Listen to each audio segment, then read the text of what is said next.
frictional force or friction.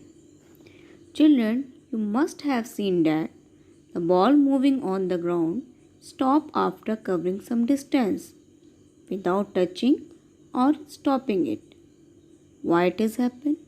We know that anything gets stopped if we apply some force on it, and this force must be opposite to the direction of the motion of the body. It means here is also some force which act on the ball to stop it, and we can also see there is a contact between the surface of the ground and the ball. So that force is applied by the ground on the ball, and this force which helps to stop the ball is called frictional force or friction. Friction force opposes the motion of any moving object. So, frictional force always act in a direction opposite to the direction of the motion of the object. Frictional force act between two surfaces. It depends upon the nature of the surfaces and the weight of the moving object. We experience friction force in our day-to-day life. For an example, it is easy for us to walk on rough and dry surface. When the surface is wet and smooth, we fall down. This example shows that rough surfaces have more friction, and this friction helps us to walk. The force of friction will be very high when both the surfaces in contact are rough, and the friction is less when one surface is smooth and the other is rough, and the friction will be least when both the surfaces in contact are smooth. When we push the two boxes of different weight, we find that we can easily push the box which have less weight as compared to the large one. So it shows that if the weight is greater, the friction will be greater. If the weight is less, friction will be less.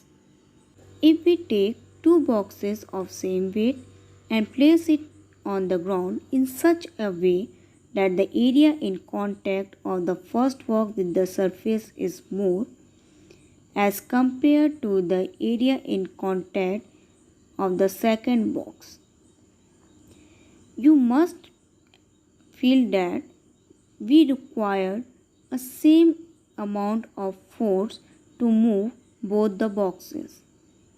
It means friction does not depend on the area in contact. Friction are of two types: static friction and kinetic friction.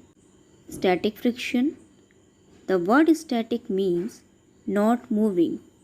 So the friction that is acting between the two objects in which both the object at rest, they are not moving.